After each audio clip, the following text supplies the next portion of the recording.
Part 1. You will hear part of a lecture about studying history. First, you have some time to look at questions 1 to 3.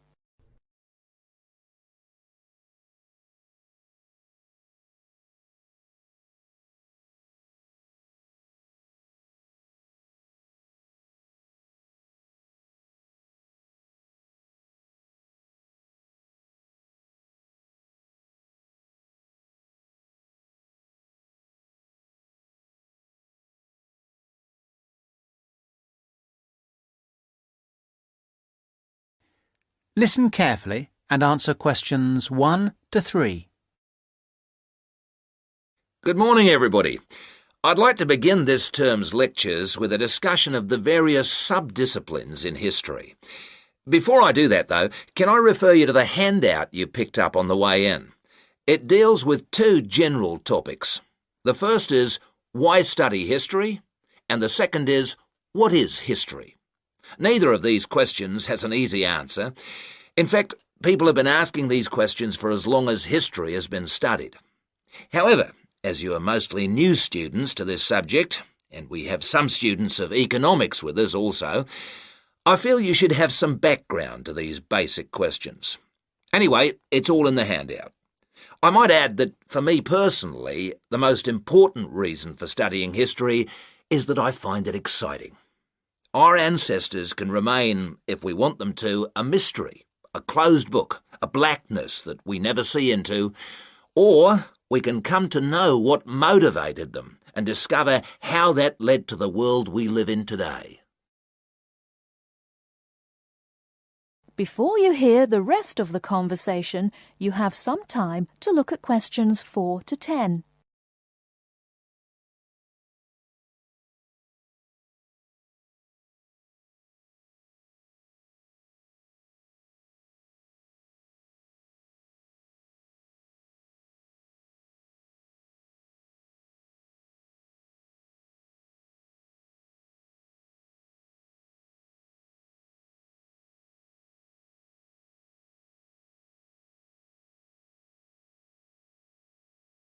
Now listen and answer questions 4 to 10. Now answer questions 4 to 10. You who have chosen to pursue the study of history are very fortunate. This is a time when we can talk not just about history, but histories. Traditionally, history was seen as one subject, and the subject matter was clear. It was about kings and queens and wars. Additionally, it was about states and empires, or groups of states. This is what we now call political history. The subtopics were the parts of the world, for example, the history of China or of France. History has moved on somewhat, and we can learn a lot about current views of history by looking at the proposed lecture topics in our leading universities. In fact, you'll see that even the simplest definition of history, that it is about what happened in the past, is up for grabs. Some of the more, how shall I put it, progressive areas of study are as much about what should happen in the future. One example of this is the field of postmodern history. Likewise, feminist history looks at the past to make sure the future will be different, and it uses the past to assist in its efforts to make the future as it wants it to be. Somewhere in the middle of these two extremes lie a range of areas of study which have developed over the modern period, replacing the traditional idea of political history. These are by now mostly well established. You can study social history or economic history. Social history asks about the ordinary people and their lives, not just their daily lives, but their contribution to changes in our society. Ordinary people have desires and wishes which they try to put into effect, and this has a massive effect on social development which was not fully understood in the traditional study of history. By the way, one area of traditional history which I forgot to mention, but which has had a resurgence of interest in recent years, is the area of military history. This was, of course, of great practical use in more violent times, and unfortunately has become of increasing use and interest, academically and practically, in our own times.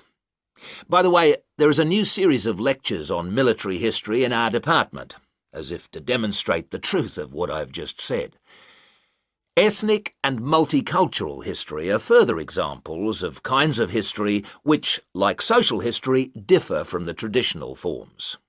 Ethnic history is a modern concern which concentrates on the value systems and beliefs of a people, usually a minority people, which were ignored in the rapid forward march of the rich and powerful nations and states.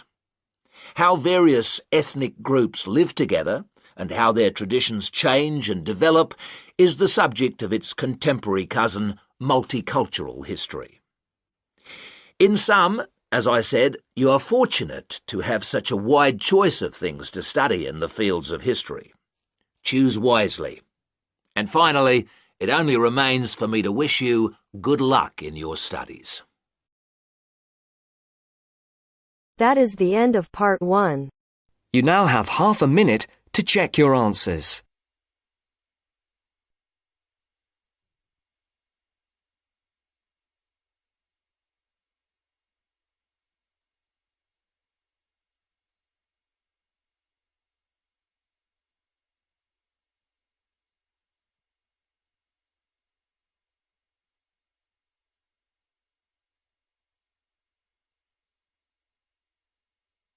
Now turns to part 2. Part 2. You will hear a podcast on Canberra's theme park. Now you have some time to look at questions 11 to 16.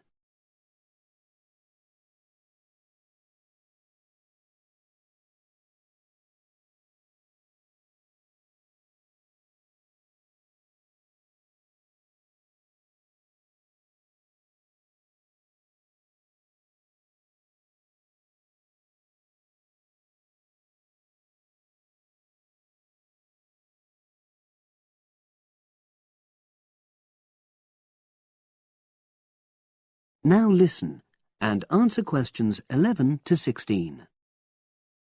Welcome to Canberra's Park podcast. In the next few minutes, I'll tell you a little about the park and the amazing things we have to offer. We like to think that Canberra's offers more than other theme parks. Like them, we have a variety of exciting rides for people of all ages, but Canberra's also places strong emphasis on the educational experience for its visitors. Not boring facts, but lots of interactive exhibits. Although it's mainly an outdoor experience, we do have some indoor activities if the weather gets too dreadful. The park's got a lovely, well-established feel, set in 80 acres of beautiful countryside, about 3 miles south of the tourist resort of Dulchester. The park was set up in 1997 by the Canberra family, but then taken over by new owners in 2004, who have maintained the original vision of the Canberras. It has lots of old trees, hundreds of flower beds, and a gorgeous lake.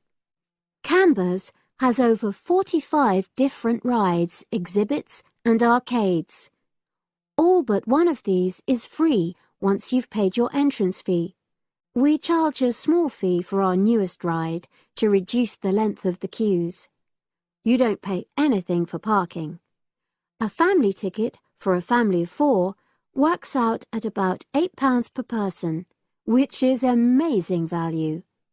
Full details of current prices are shown on our website, along with full details of rides, etc., and directions for getting to us. We also have a number of special offers. For example, if you live locally, why not join our Adventurers Club, which entitles you to 50% off ticket prices all year round, and a special lane for all rides and exhibits, which means you don't have to wait to get into any part of the park. See the Offers tab on the website. We've recently added a number of new exhibits to the park, and we're particularly proud of our Future Farm Zone, which houses over 20 different species of animals, from chipmunks to dairy cows. The emphasis is on getting near to the animals, All of them can be petted, and you can buy food for feeding the animals. Many of our younger visitors say that this is the high point of their visit. And speaking of food, don't let the animals have all the fun. We have a total of 7 different catering outlets on the site. We're open 10 to 5:30 all year round, and cold drinks and snacks can be bought at any time during opening hours. And hot food is available most of the day in the Hungry Horse Cafe from 11 until 5, just half an hour before closing time. Now you have some time to look at questions 17 to 20.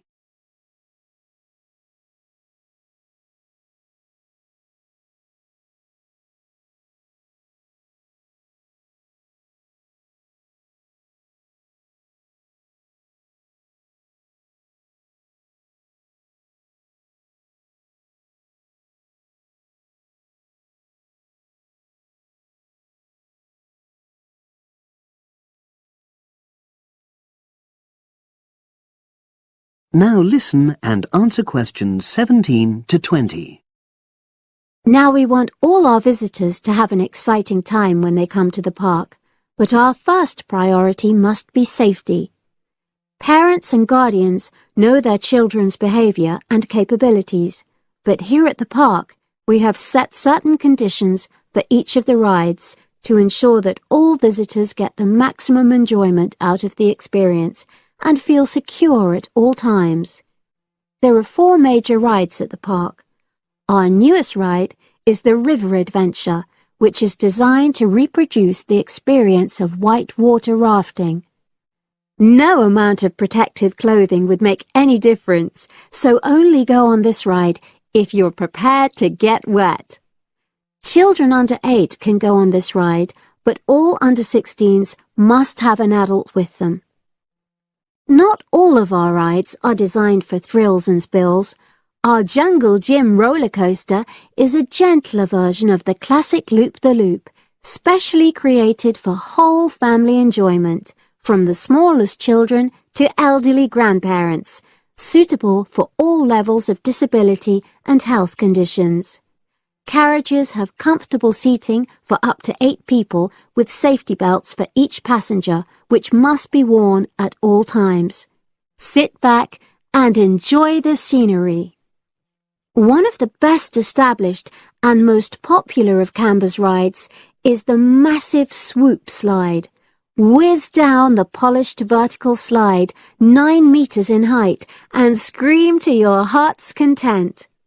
There are no age or height restrictions. Be careful though, you must have on long trousers so you won't get any speed burns. And then there's the famous Zip Go-Kart Stadium with 16 karts, 8 for single drivers and 8 for kids preferring to ride along with mum, dad or carer.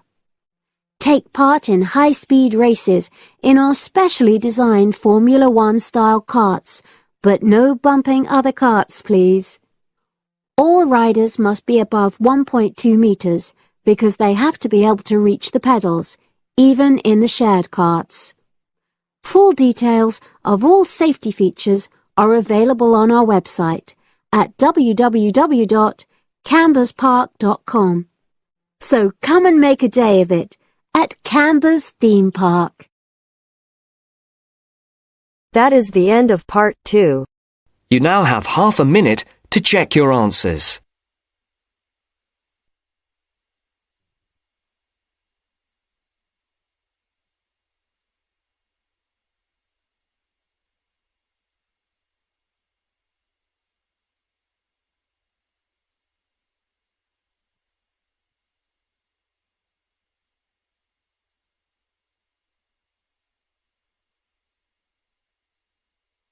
Now turns to part 3. Part 3. You will hear a conversation between a student, Dave, and his tutor about a project that Dave has done about work placements. First, you have some time to look at questions 21 to 25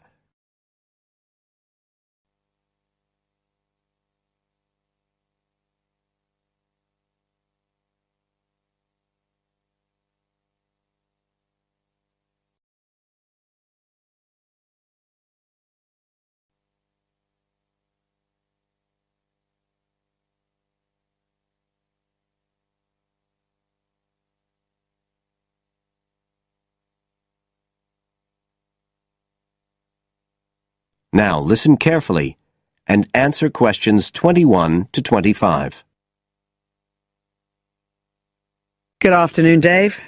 Come on in and take a seat. Hi, Dr. Green. Thanks. Oh, hang on a minute. I'll just find the first draft of your project paper, and we can have a look at it together. Now, yours is the one on work placement, isn't it? Yeah, that's right. So what made you choose that for your project? Well, I suppose it was because sending students off to various companies for work experience seems to be such a typical part of educational courses these days. I mean, even school kids get to do it. But I felt everyone just kind of assumes it's a good thing. And I guess I wanted to find out if that's the case. But you don't look at schools or colleges, right? You've stuck to university placement schemes. Yeah, well, I quickly found that I had to limit my research. Otherwise, the area was just too big. Do you think that was okay? I think it's very sensible, especially as the objectives might be very different. So how many schemes did you look at? Well, I sent out about 150 questionnaires altogether. 50 of each to university authorities, students and companies. And I got responses from 15 educational institutions and 30 students in 11 individual companies. Great. That sounds like a good sample. And who did you send your company questionnaires to? Well, the idea was to have them done by the students' line managers. But sometimes they were filled in by the human resources manager or even the owner of the company. Right. I didn't find a full list anywhere, so I think it's very important to provide that, really. You can put it as an appendix at the back. Right. I've got a record of all the respondents, so that'll be easy. I hope other things were okay. I mean, I've already put such a lot of work into this project, identifying the companies and so on. Oh, I can tell. I think you've done a good job overall. You now have some time to look at questions 26 to 30.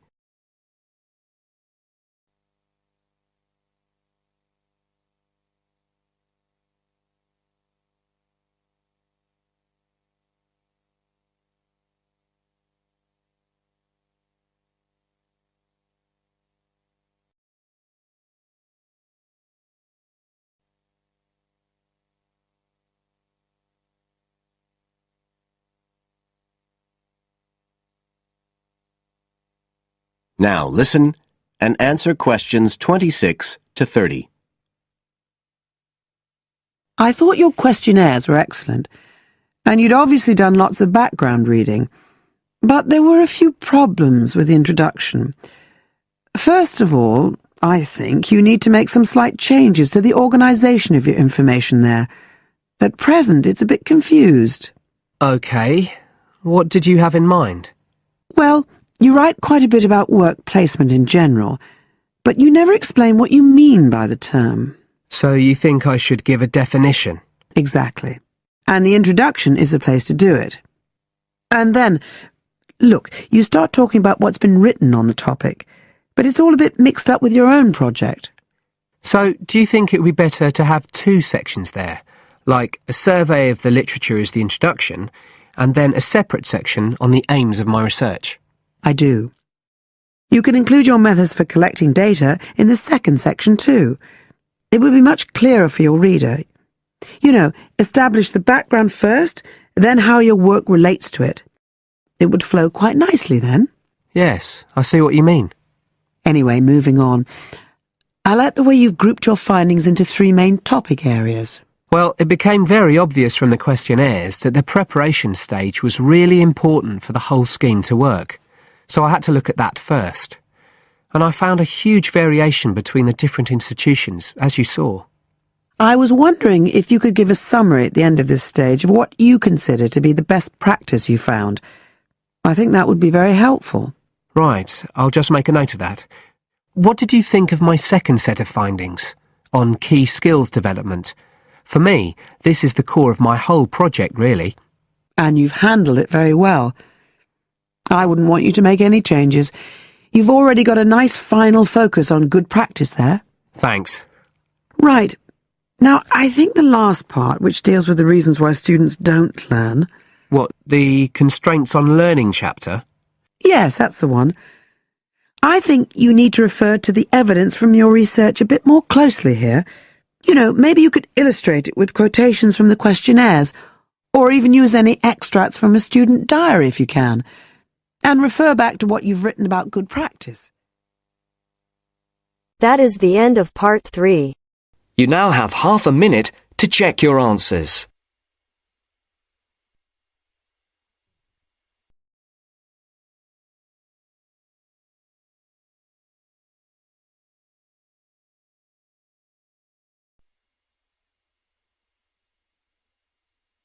Now turns to part 4. Part 4. Complete the notes below. Use no more than 3 words for each answer. First, you have some time to look at questions 31 to 40.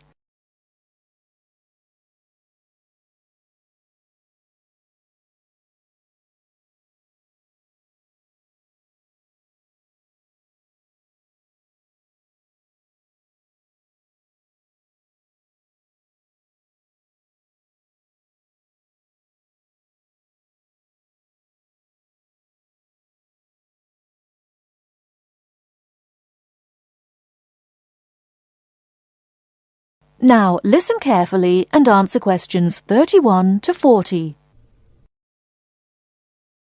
Good afternoon. I'm glad you all found your way here. Now I'd like Dr. Wallace to introduce us to the Arboretum. Good afternoon.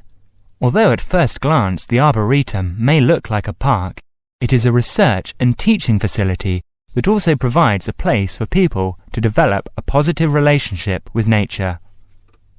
When then University of Wisconsin-Madison purchased the land, mostly during the 1930s, much of it bore little resemblance to its pre-settlement state. Instead, it had been turned into cultivated fields and pastures that had fallen into disuse. The university's Arboretum committee decided, early on, to try to bring back the plants and animals that had lived on the land before its development. Though they may not have anticipated it at the time, the committee's foresight resulted in the Arboretum's ongoing status as a pioneer in the restoration and management of ecological communities. In focusing on the re-establishment of historic landscape, particularly those that predated large-scale human settlement, they introduced a whole new concept in ecology: ecological restoration. The process of returning an ecosystem or piece of landscape to a previous, usually more natural, condition. Madison was a fast-growing city in the 1920s. Fortunately, some leading citizens recognized the need to preserve open space for Madison's residents. Most of the Arboretum's current holdings came from purchases these civic leaders made during the Great Depression. In addition to inexpensive land, the Depression brought a ready supply of hands to work it. Between 1935 and 1941, crews from the Civilian Conservation Corps were stationed at the Arboretum and provided most of the labor needed to begin establishing ecological communities within the Arboretum. Efforts to restore or create historic ecological communities have continued over the years, with the result that the Arboretum's collection of restored ecosystems is not only the oldest, but also the most extensive such collection. In addition to these native plant and animal communities, the Arboretum, like most arboreta, has traditional collections of labelled plants arranged in garden-like displays. These horticultural collections, featuring trees and shrubs of the world, are the state's largest woody plant collections. That is the end of part 4. You now have half a minute to check your answers.